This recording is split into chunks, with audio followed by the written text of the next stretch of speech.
Okay, think about this for a second. Every single day, trillions of dollars are zipping across the globe. It's a constant, massive flow of money that powers pretty much everything. But here's the thing. Hidden in that flow, there are some serious dangers. We're talking about criminals and even terrorists trying to exploit the system. So how does the world of international finance even begin to protect itself? Well, let's dive in. First things first, we need to get our heads around the playing field. It's called an International Financial Services Center, or an IFSC. Now, the easiest way to think about an IFSC, it's like a major international airport, but instead of people, it's for money. It's a special hub where capital from all over the planet can connect, transfer, and get put to work. It is, quite literally, a global crossroads for finance. And that brings us to the trillion-dollar question, doesn't it? When you have this much money moving this fast all in one place, how on earth do you make sure it's all legitimate? How do you build a system that can actually spot and stop criminals without just grinding everything to a halt? The answer starts with putting some guards at the gates. But here's what's interesting. The very first line of defense isn't some government agency you might be picturing. It's the financial firms themselves. So let's take a look at who these gatekeepers really are.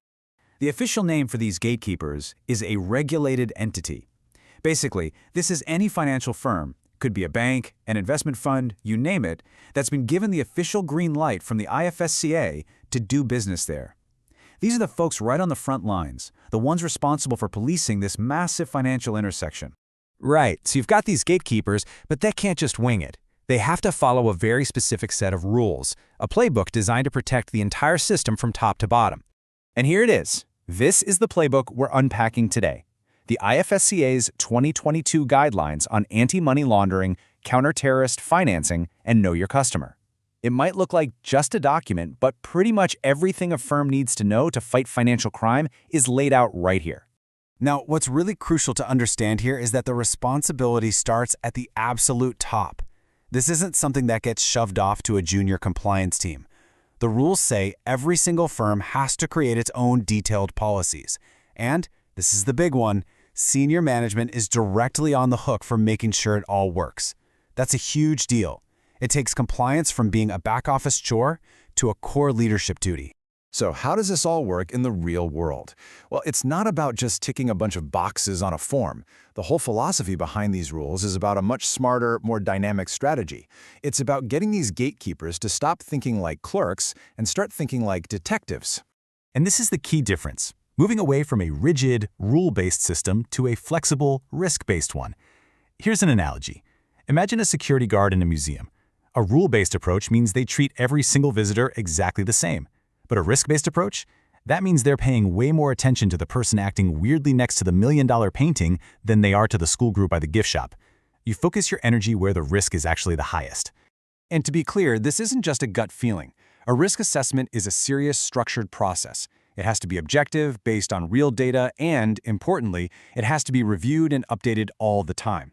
The entire goal is to sort customers into different risk categories so you know exactly where you need to be looking the hardest. Okay, so that's the strategy, the big idea. But what does it actually look like on the ground?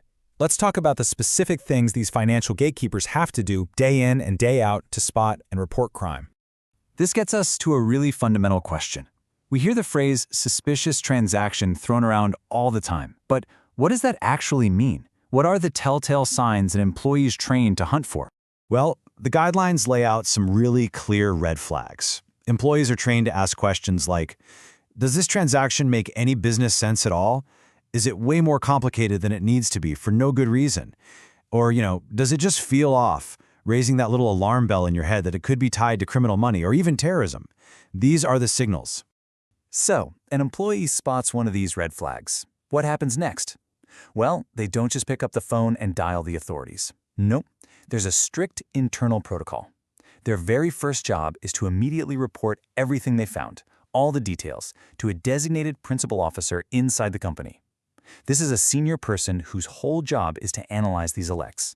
Now, if that principal officer looks at the report and agrees something is fishy, that's when the official alarm gets raised. The firm files something called a suspicious transaction report, or an STR, and that report goes directly to India's central command center for this stuff, the Financial Intelligence Unit, or FIUIND. They're the ones who collect all these puzzle pieces from across the country to see the bigger picture. You know, you can have all the rules in the world, but none of this works without sharp, well-trained people. That's why the guidelines make continuous employee training an absolute must.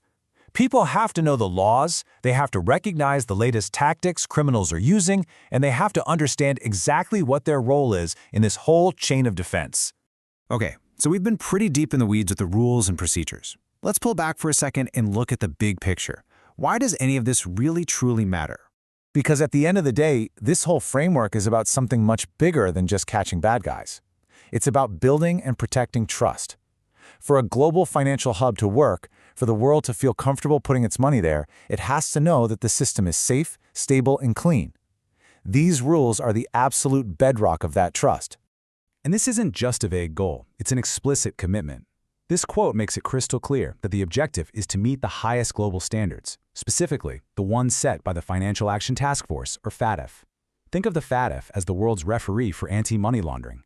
Being compliant with their rules is non-negotiable if you want to be a serious player on the world stage. And all of this leaves us with one final massive question as we look to the future. The world of finance is changing at lightning speed. It's more digital, more borderless than ever before. As the criminals get smarter and find new ways to exploit new technology, the ongoing challenge is this: can today's rulebook and the gatekeepers enforcing it truly stay one step ahead?